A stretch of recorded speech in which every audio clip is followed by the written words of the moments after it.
Okay, welcome to the Vision to Success Digital Marketing Workshop, Mastering the Art of Marketing, Forecasting and Budgeting, which I'll be presenting today. These are free, regular workshops that are designed to help you take your vision and hopefully realize it into a successful business. The overall structure for the next hour will be short introductions to who we are and what Vision to Success is all about, an educational presentation on this aspect of marketing. Please feel free to, I haven't got my assistant with me today, who normally looks after the chat. So you just have to bear with me a little bit. Of course, I've just lost the chat window as well, which doesn't particularly help. There's my chat window gone. There we go. Yeah, so if you've got any questions, please feel free to put something into chat, and I'll pick it up as I do the presentation. We've got two screens, this bottom right here, so I should be able to see it. And then if there's any time, I'll open the floor to questions. Now, this is quite a technical subject, as you can imagine. Marketing and finance are not normally happy bedfellows.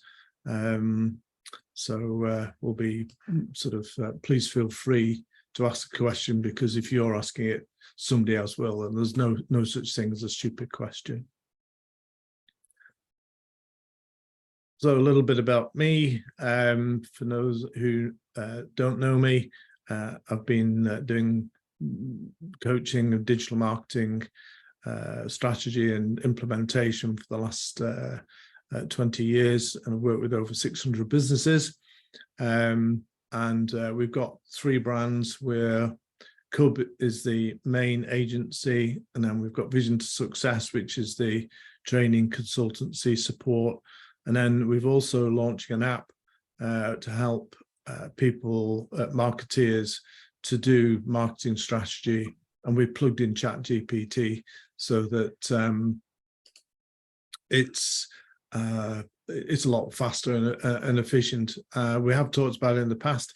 We're talking to universities, incubators, marketing consultants and business owners, and just about to start free trial. So if there's any interest, please let me know.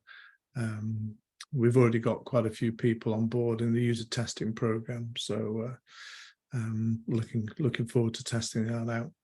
So why are we here? Why are we doing this? Well, it was interesting. I was saying to Liz, I did a presentation to the Business Network.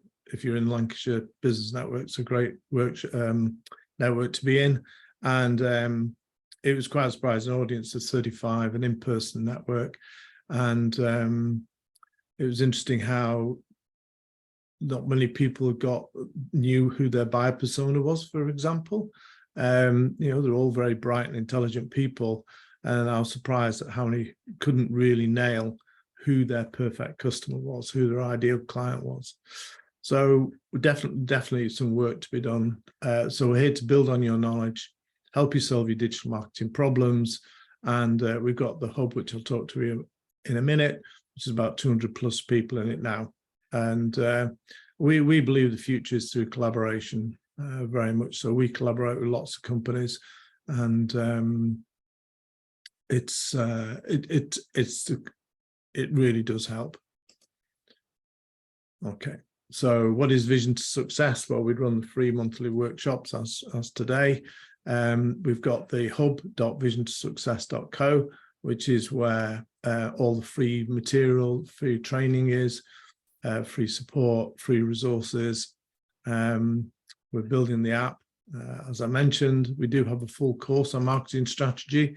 I've not added it to the slide yet because we're just about to launch, and we've just launched it on TikTok, 5-minute videos. So one subject, one little training snippet. And the reason why it's not launched on here yet is that we're going to virtualize me. We're going to make me into an avatar. Got the filming next week, and this will enable me to really speed up the production of these 5-minute videos. And this is how fast AI is growing. If you're not already playing with it or looking at it or evaluating it, then you need to. I've never seen a piece of technology come in so quick. at the Pro Manchester conference on Friday in person on the panelists on the future of marketing, and we'll be talking about the speed at which technologies are being embraced. In the past, technologies, when they first come out, have not been very good. However, I have to say AI is as a tool both for video, which is what we're going to be using it for as well as ChatGPT and Bard, which is Google's. You know, it's coming in really quick, and it's going to change certain industries like our own. Marketing agencies need to be fully embracing this stuff. So we have a philosophy of we can help no matter what your budget, ambitions, or stage of growth. We can do free via the hub, and obviously we're here to do consultancy. So this is the hub, and we've got up here courses, and we've got quite a few courses available. So that's hub.vision2success.co. And these are the free. We've got some paid ones as well, but we've also got some free courses. LinkedIn's quite a popular one, and we notice how to get more customers on via social media is one as well. If you're a startup, you definitely need to do how to launch a new product or service. And then we've got a mini course for the which is a shortened version of the paid one, but the paid one has a lot of extra stuff in it. Okay, as a free thank you for attending the workshop. Happy to have a one-to-one with me. So it's calendly.com, Peter Dickinson /30 minutes. And we're very happy to have a chat, anything to do with marketing wise or business wise. So feel free to book in a slot if you'd like to ask more questions about today or any particular marketing issue. So welcome to the art of mastering the art of marketing, forecasting, and budgeting. It's quite interesting how I've sort of straddled the two sectors, but it's more and more becoming more important as marketing systems become more complex, as you need to use more resources like email, websites, social media, paid advertising, etc. You do need to do some more joined up thinking, and that needs to tie back to a financial model.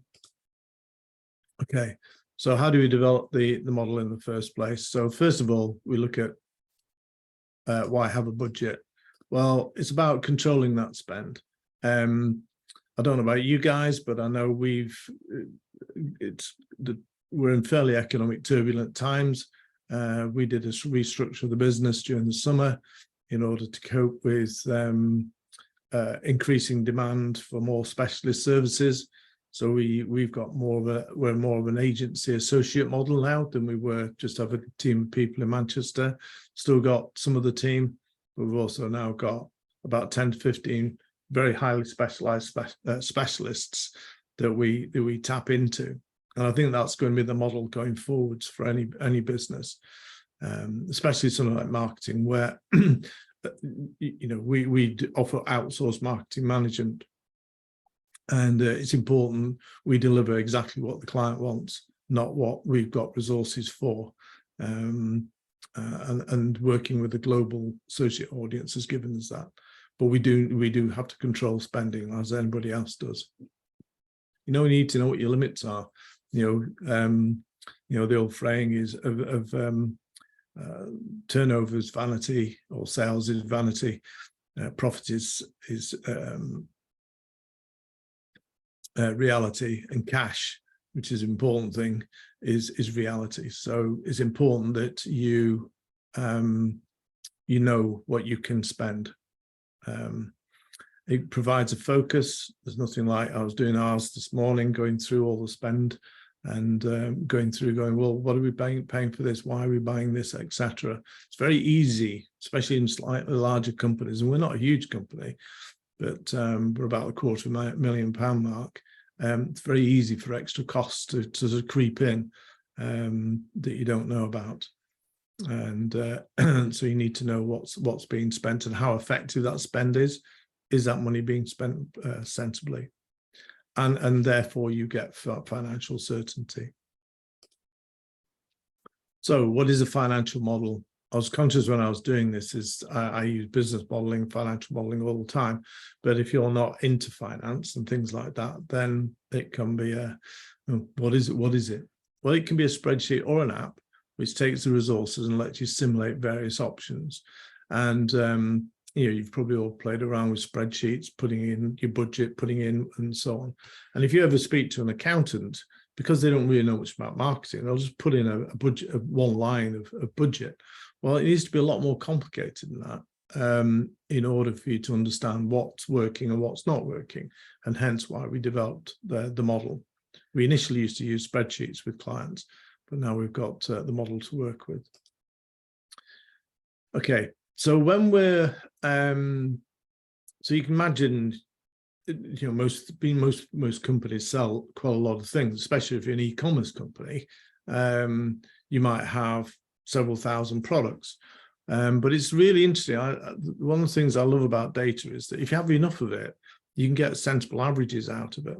So actually you can model it on the average sale value. Now, most e-commerce businesses, most accounting packages will spit this will give you this number straight away. And basically it's if you add up all your sales and then divide by the total number of orders, that will give you your average sale value. Now, it sounds a bit arbitrary, but actually it works. But it's and you'd be surprised what that number is. Oops. So the other thing that customers need to take into account, that you need to take into account, and this is what is the lifetime value of a customer? So if you're selling washing machines, I don't know, last between 7 and 12 years, depending on the make, etc. So for a sort of company selling washing machines, lifetime value is actually quite low, because they're only buying a washing machine at, I don't know, £500 every 7 or 10 years. If you're in Tesco's or any of the supermarkets, you walk into that supermarket, you automatically have £250,000 lifetime value on your head. So when somebody changes from, I don't know, Tesco's to Sainsbury's or whatever, that's £250,000 that's just dropped out of that business. It's quite interesting when you think about it. So, we've all moved to, whether we like it or not, recurring revenue type models for buying software. And the game is, if you can, in your business, if you can create some recurring model yourself, because then the lifetime value becomes a lot higher. And then it makes it a lot easier when you're trying to acquire a customer. Say if the lifetime value is, say, 3 years for a software-based product, then you can add up that 3 years. So the acquisition cost can be quite a bit more than the initial subscription cost, revenue. So it's an important thing to think of. What is the lifetime value of your average customer, and maybe of your best type of customers, and maybe of your worst type of customers? So you can see where you can put your effort into. Okay. Break-even points, really important. What is your break-even point?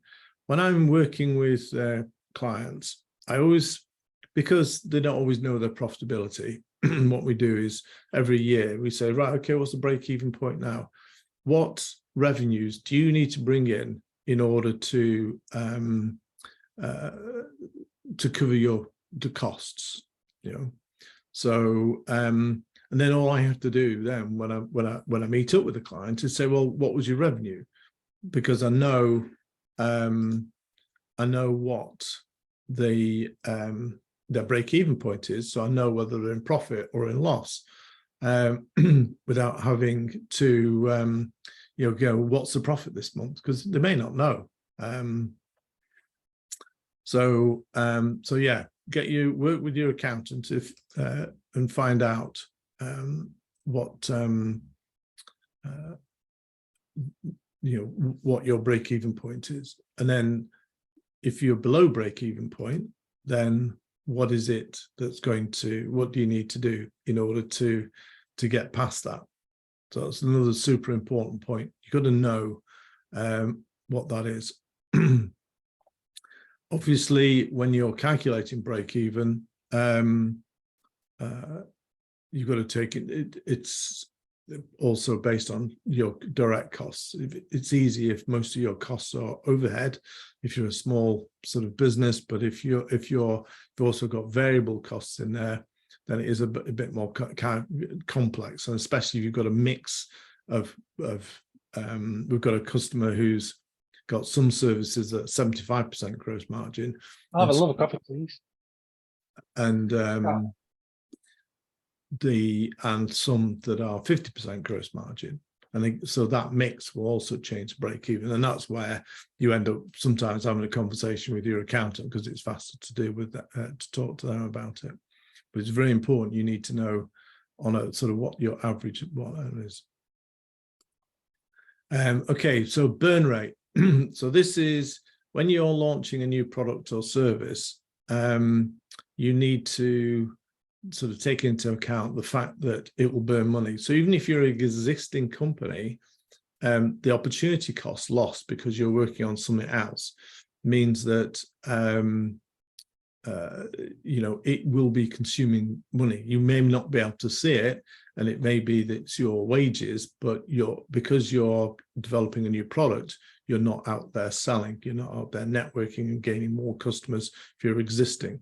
So it applies not only to new companies, but it also needs to be borne in mind when you're working, even your existing company.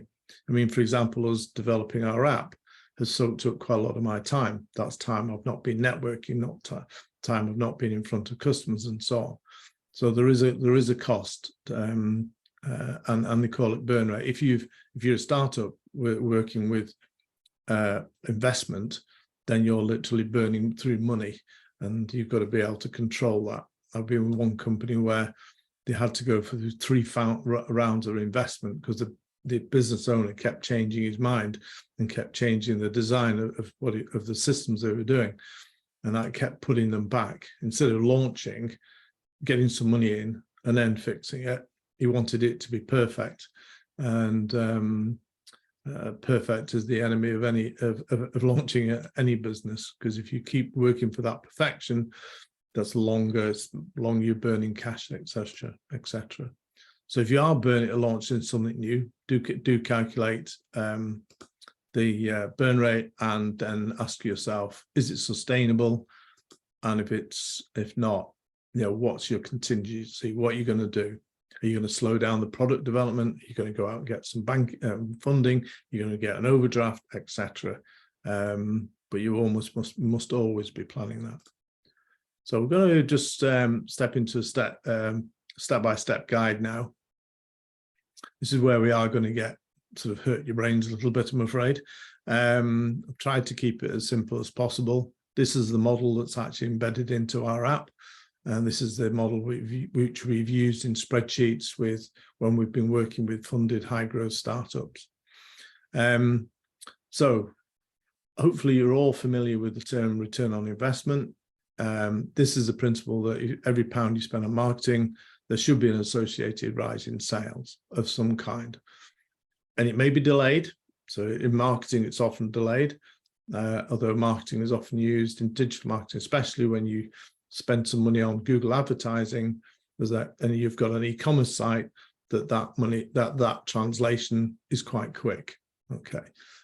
If you're doing PR, for example, brand awareness and so on, it may take a lot longer. Networking is exactly the same. And we're going to look at these different elements to get you to see that, you know, that the model has to take that time delay into account. So typically in e-commerce, in crude terms, if you spend £20, you're kind of expecting to get about £100 of sales. Because don't forget, £100 of that sales, 40% could well be the cost of those products. You've then got a delivery, which is around about 10%. And if you're spending 20% on your advertising, you know, we're quickly running out of money to buy overheads and to give you a profit. that's why, although e-commerce businesses sound really exciting and really fun, they're not the most profitable businesses in the world because their margins. And if you then sell through Amazon and eBay, those percentages get a lot higher, what they take for putting you on the platform. So that cost of acquisition is very important. You need to know, whatever business you're in, how much does it cost to acquire the customers? Because we then go back to the lifetime value. So if the lifetime value is, say, £1,000 and it costs you £500, then it's not going to work. But if it costs you £50 to get that £1,000 lifetime value, then that's fine. And you should have an idea of what your lifetime value of your customers are. Okay, so this is where we kind of hurt the brain a little bit. So we've got whatever the marketing activity costs multiplied by a percentage conversion ratio, which we're going to do a deep dive into in a minute, and then the average value of a conversion. And if you remember, we calculated what the average order value is, so you then get the potential sales from the marketing activity. And that's the basic model. It gets a little bit complicated because we've got to take sometimes these time delays into account, but that's a fundamental principle. You spend some money, you have a conversion ratio, and we're going to be talking about what those might be, and that gives you, and multiplied by the average value, that's going to be what that potential sales can be. And with something like Google advertising, where the effect's quite immediate, you spend some money, people click on it, people click, you pay that money, they go onto your website, you know, a certain percentage will buy a product, so that turns into money. And we can do reports and stuff like that quite easily on that sort of thing. And you know, it's a very easy, very direct relationship. Some of the other stuff, a little bit less direct. So we're going to look at what's actually involved. What are all those costs? Well, you've got the initial setup costs, maybe building a website, for example, doing a video, etc. And then if you're working with an agency, there'll be some monthly management costs. If you're not working with an agency, you've still got salary costs. Salary costs are not hidden. Even if you've got an apprentice, that is costing you money for them to do whatever it is they're going to do. If you're using LinkedIn, or if you've got a website, so LinkedIn Sales Navigator as a cost, Hootsuite, Social Champ, these social media things, we must spend about £2,000 a month on systems to manage all the client information. And then you've actually got the spend itself. You know, if you're on Google Ads, Facebook, TikTok ads, and so on. And sometimes there's not that cost there. So if it's search engine optimization, it might be that you pay an SEO company £500 to £800 a month, and they'll do work on an ongoing basis. But there with SEO, it does take time for that to kick in. So the conversion ratio of spend to signups can be a bit lower, and we're going to go into that in a minute.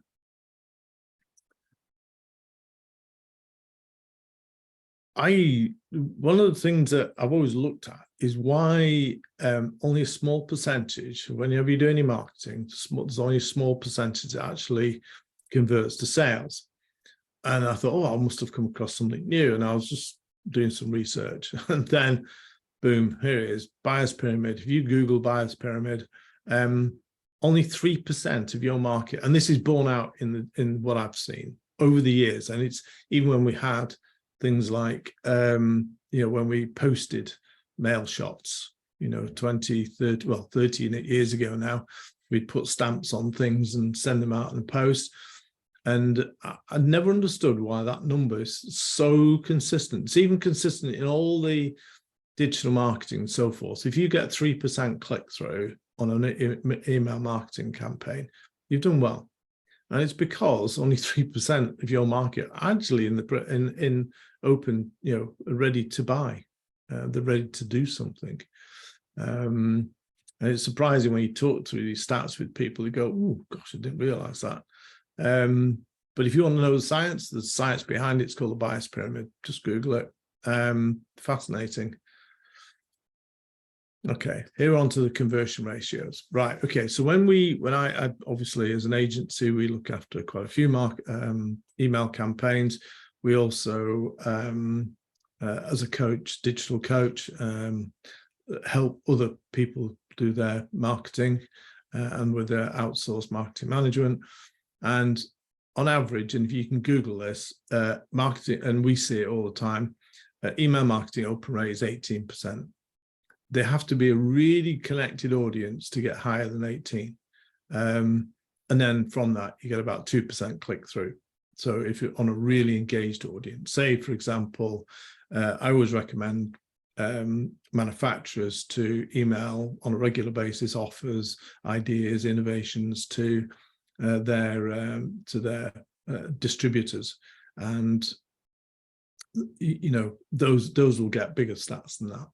But if you're doing it to a relatively warm audience, you're doing it to a cold audience, those numbers plummet to around about 5% and probably 0.1%. Numbers really do drop like a stone. And of course, it's how well targeted your mail shot. You should never, if you've got a fairly diverse customer base, then you should segment that database into the different sectors, because people only want to read what's really relevant to them. Google search, I get, because of, again, being an agency, I get probably about, I don't know, every month, 30 odd reports of Google Search Console of number of impressions. That's the time so it's been displayed on Google against how many people have actually then clicked through on that link. And yep, 2%. It doesn't whether we've got some clients doing millions of impressions a month, and some that are doing a few. That stat doesn't change. It's back to the buyer's pyramid. When I get a chance, I'll do some more research on it because I find it absolutely fascinating. But yeah, I see lots of stats, and 2% is a very difficult barrier to get above on Google. So so those numbers, you know, you've got to do a lot of stuff in order to get some traffic. So it's and that's why, you know, if you're in a niche industry with very few competitors, then obviously those numbers can improve, and they can improve quite a big margin. But for the majority of people, it's 2%. Okay. On ad spend, again, this is very much a generalization, but if you spend £1,000, you know, you'll get it's £1 per click. You'll get 30 people clicking through. It's just the way it is, and that's why you have to when you're spending on ads, you've got to make sure that they are set up correctly. 2% of web traffic, again, will convert. So if you've got, you know, 1,000 people on your website, you might get 20 inquiries. Depends. You might not. It depends how focused your website is, how easy it is for them to navigate your website, and how many. We're doing some research on the moment. We use a thing called SEMrush, which is a SEO type management package, and there's a thing called intentional keywords. You know, what's their attention? Is it just for information? Is it commercial? You know, what's the traffic? And the bulk of traffic queries that are going through are not monetary, not looking to do something now. They're just getting information. And if you want to improve any of these things, like I said, you've got to improve the audience. Easier to do with email marketing, a lot harder to do with these, but it does depend, say, on search, how well the site's been optimized. Are you targeting the right keywords? Are you writing stuff that target buyer intent keywords that where the buyer's actually looking to do something? The longer the keyword search, the more intent that there is. So you can improve your conversion ratios, look at your demographic, look at the, you know, what their background is, what their goals are, is there a certain personality to those? Where I'm playing around with TikTok at the moment, and I've gone for quite a, we'll break down a generation, but a baby boomer type approach, very sensible, very straightforward. Whereas if you look at the other sort of people do marketing and so forth on TikTok, it's very much more Gen Z, very much more interaction and so on. So it'll be interesting to see how that experiment goes. And sometimes you do have to experiment, especially with things like TikTok, because the rules aren't written yet. People think they're written, but I don't think they are. We've got a client who's a coach who trains coaches, and she's doing a monthly, daily, I think it is, little stand-up chat to a camera, and so it'll be interesting to see how that develops. What works and what doesn't work at the moment on TikTok, I think, is still open. The other channels like Instagram and websites and so forth, is pretty much, we know what you've got to do. But look at what their challenges are, what are their pain points, what are their major fears, how do they buy? Different generations. We've got Alpha generation coming up behind Gen Z, so I'll be another set of rules, because each of them has been more and more embedded into technology and digital life. So that changes people's buyers' behavior. There's a whole generation that doesn't watch live TV. So that's a real challenge for people with doing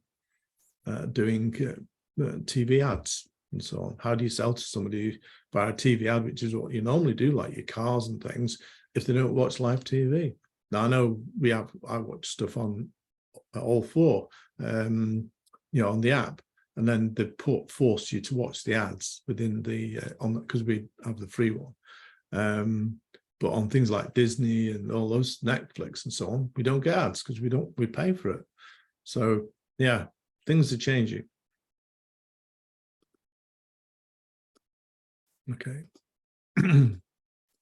So typical, so we now think about the actual tasks that you would do in your marketing.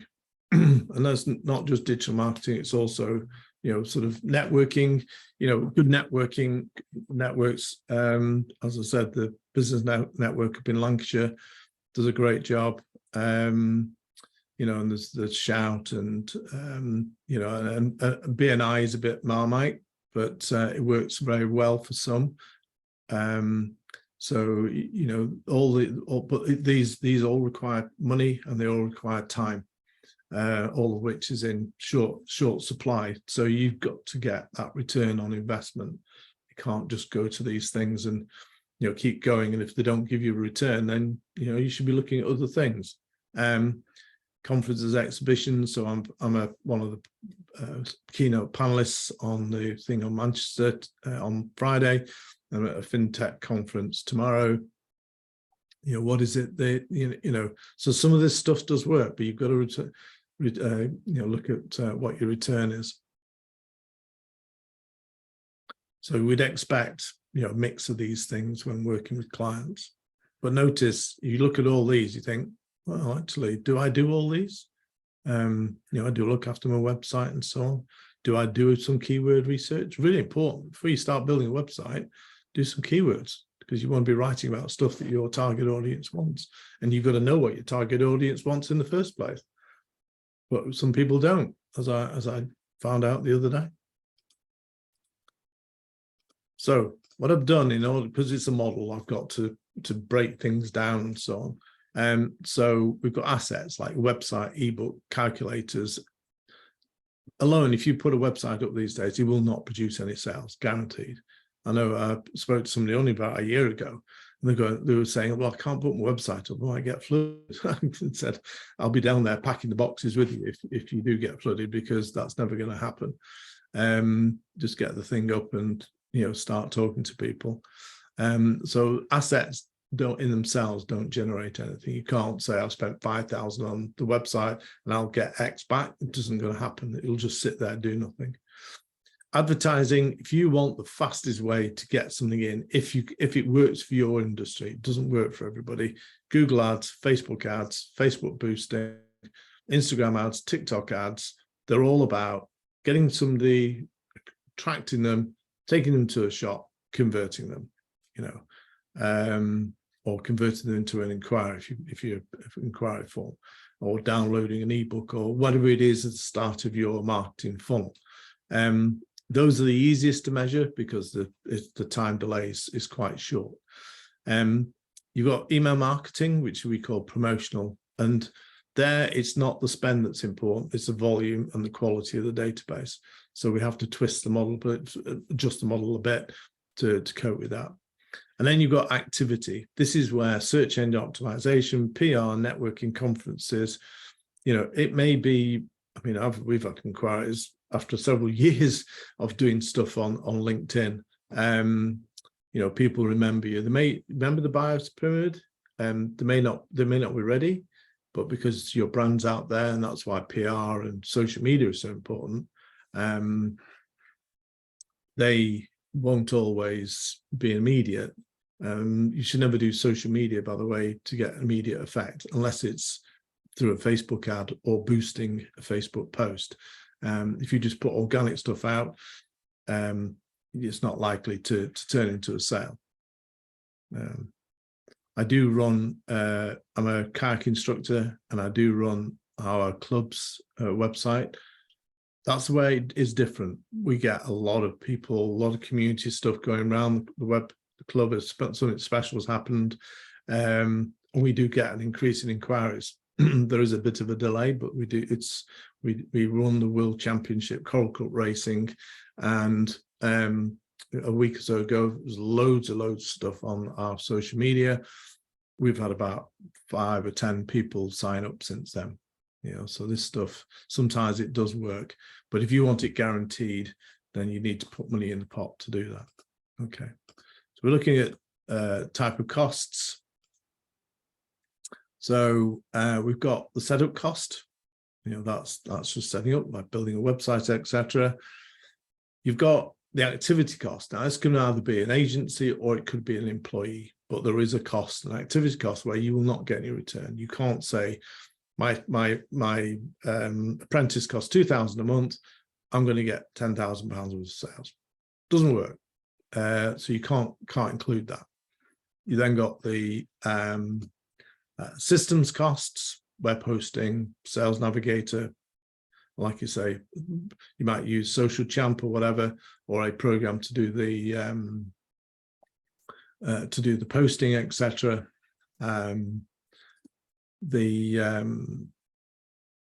So there's those sorts of systems costs to take into account. And then you've got whether that activity is like Google Ads or whether it's like MailChimp, where you're just posting stuff out.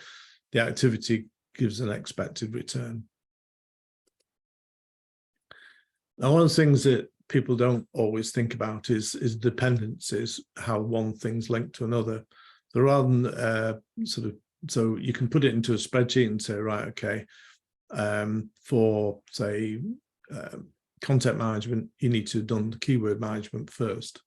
You can't just go write articles, it's a waste of time. You can't build a website until you've done the content management. What do you want to say to these people? What's important?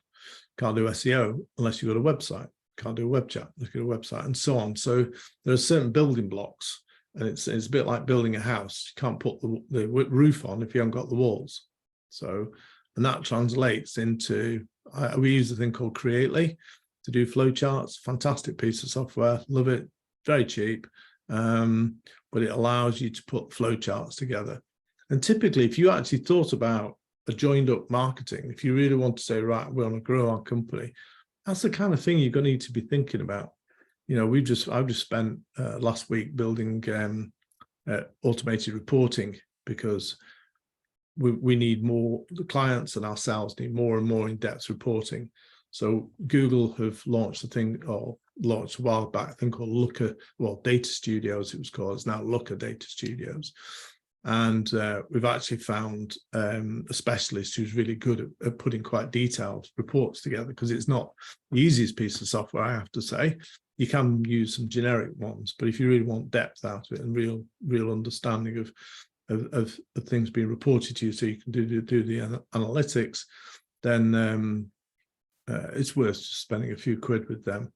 And we've also used Samra, so we've done quite a lot of reporting on so we've got a lot more transparency to what we do, and so we can actually then have these discussions with clients. Right, this month we're going to focus on this month we're going to focus on that, and that applies to your internal teams as well. You know, salary costs for digital people or marketing people in general are expensive. You've got to make sure that everybody's focused on the right jobs.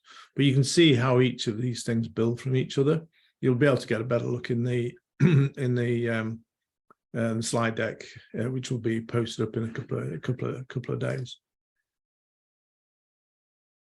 Okay, so this is where we expand on the model a little bit. So we've got our activity spend, and we're going to actually, I'm going to just gloss over this one. I'm going to show you the spreadsheet, and I'm going to show you some more detailed ones. But we're now we're building up. So we've now put this. We've got a spreadsheet. If anybody's interested, I'm happy to send you the spreadsheet. So we've got all our marketing resources down the left-hand side. What type it is. What type is then governs what the calculation is. So if it's an asset, as you can see, there's no conversion. But if you've got the ad spend, which is the screen, it's then turning into conversions a month. Here we've just used an average sale of £100. So we've had 40 conversions, 40 conversions, average value £100. So we've made £4,000. I mean, these are obviously just dummy numbers. And then for email marketing, that's all about promotional. So then it's how many people are attending and what that conversion is. And then we've got so for here, where we count for SEO, public relations, social media, etc., they will over time develop stuff, develop inquiries. So you can't say it's not going to be any. So we've got lower percentages in here.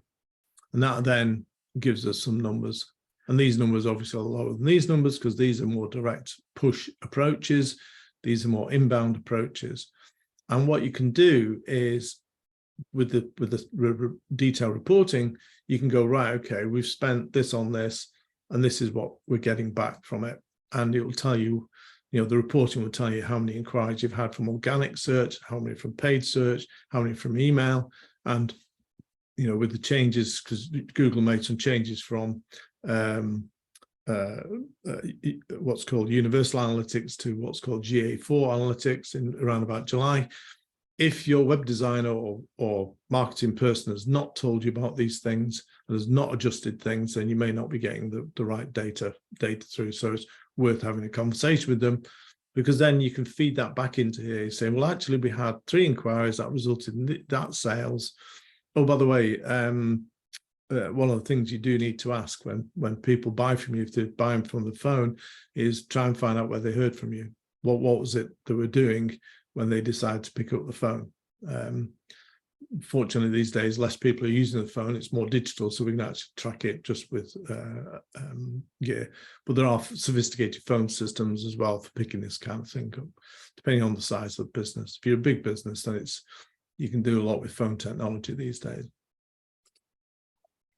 Okay, so we're going to look at the formula for assets.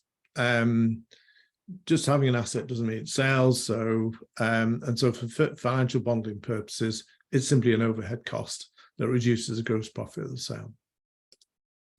If we look at the formula for advertising, so this is a critical one, to be honest, because advertising is the one thing that's going to, if it works for your business, it doesn't work for everybody's business. You can't go, oh, let's go and do Google Ads because it gives you the quickest return. It might not work for your business. There's quite a few that don't. Clearly give it a try, but do it on a small scale basis. But in saying that, there is like a flaw. If you don't spend enough, even initially, it's not enough to give you the correct data. And you're looking at probably about £500 a month now, or even higher, between £500 and £1,000. So we've got marketing, the spend, what you spend on Google, what the ratio is. So if you get 1,000 people sort of seeing it, how many will then click through, which will be round about say we'll call it 1%. How much they pay on that click is £1, and then that gives you the cost. Oops, I'll click through. Sorry, click through too many. So we've got start again. So you got £1,000 cost per click. So call it £1. It won't be that far off for quite a lot of companies. So that's 1,000 clicks. What's percentage? Let's call it 1%. It could be a little bit more. So 1% then click through. So 10 click through. What's the average value conversion? It's say £10 or whatever, and that gives you the potential sales from the marketing activity. Promotion, which is where you're doing a mail shot. So it's all based on the number of emails sent. On your conversion ratio, you remember 20% opened, 2% actually did something, multiplied by your value of conversion. And every time you put a step in, by the way, there's this very, very heavy cost of paying conversion ratio. Unless you've really got a good video, and you've done what's called conversion ratio optimization, which is a whole art in itself. And this is the spend, so a little bit less complicated. You're not paying per click, you're just paying activity, conversion ratio, and value conversion. But your conversion ratio is about 0.1 or even 0.05%, depending on so for SEO, for example, if you've got a domain that's been a website that's been in SEO for say 2 years or whatever, that could be quite a high figure. But if you're just starting on the SEO, it'll be an extremely low figure. So you then end up with a spreadsheet with all your input costs. And this is where the app comes in, because when I started then talking to people about this, everybody's eyes glazed over, which I'm sure yours probably are as well, which results in the output sales. Our Vision app does all that. So you might end up with something like this. This is a startup. So they spend. This is cumulative cash flow. And then hopefully at some point it goes, yeah, we're getting more sales than we are costs, and we recover through the outside. And this is the rate of burn, this bit here, and this is the length of burn. Okay, and this works for new products or services that you're building in on an existing business. It will be costing you money, even if it's an opportunity cost. Just say it's safe to remind you, everybody, that no plan subverts first contact with reality. So the whole point of a business model is that you iterate it to what it needs to be, and that could take 12 months. Looking at the stats every month, looking at what sales are, making sure you're collecting all the stats, because that's one of the biggest issues, actually collecting that raw data, and then feeding it back and saying, well, actually, we had this amount of organic traffic, and we got this sales from the organic traffic, and we got this sales from the paid for traffic, and so on. If you do an exhibition or a conference or a network, how many business cards did you get? How many people did you follow up with? How many one-to-one do you get out of it? And then you can work backwards. And you've got to collect this data if you're actually going to do this stuff and make sense of this stuff.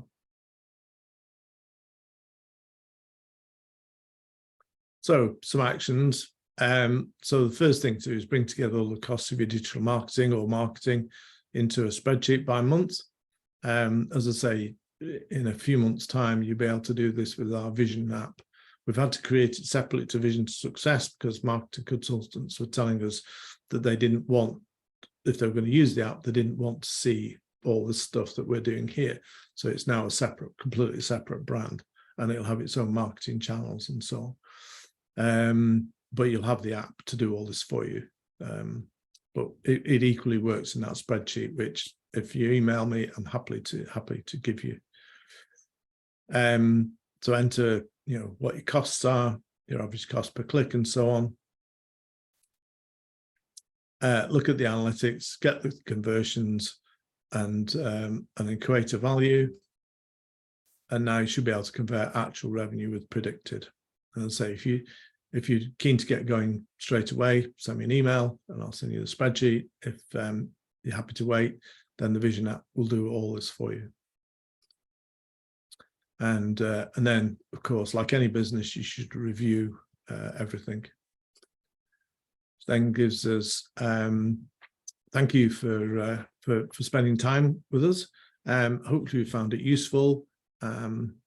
We've got a full course on how to do marketing strategy at Vision2Success at the courses page, and drop me a line, growth@cub-uk.com if you like any help with your marketing.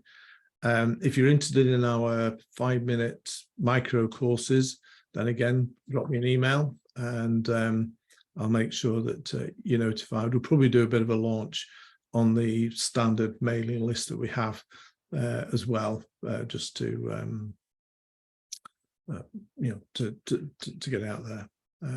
Do we have any questions? Any thoughts, comments, feedback? Nope. Silence. Okay, well, I won't prolong it. Thanks, Liz. Yeah, well, thank you very much for coming. I hope you found it useful. The presentation, unfortunately, Rachel, who normally helps me with this, is not very well today. Yeah, the buyer's pyramid, absolutely, Liz. So hopefully be up in the next couple of days. Certainly be, I'm sure by early next week, we'll have the presentation up and the recording up. And so thank you very much. I will see you in October, where we will be doing effectively implementing your marketing plan, and on Wednesday, October the 18th. So thank you very much. See you later. Thanks, Peter. Thanks, Liz. Thank you.